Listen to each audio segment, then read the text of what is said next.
Donc maintenant, on a un Black Panther qui est blanc.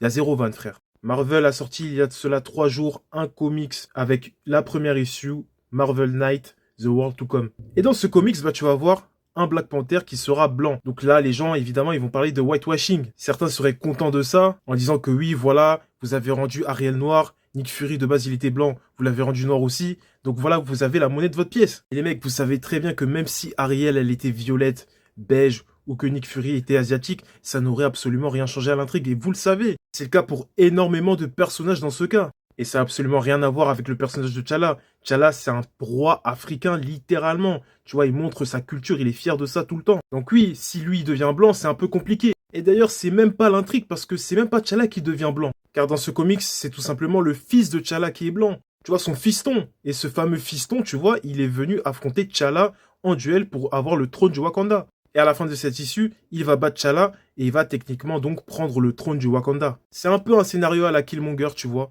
Le Black Panther blanc sera tout simplement l'antagoniste. Et il aura probablement une fin à la Killmonger. Donc franchement, c'est une petite histoire normale, tranquille, tu vois. Il n'y a pas de whitewashing, il n'y a pas à être content et tout, il n'y a rien les mecs.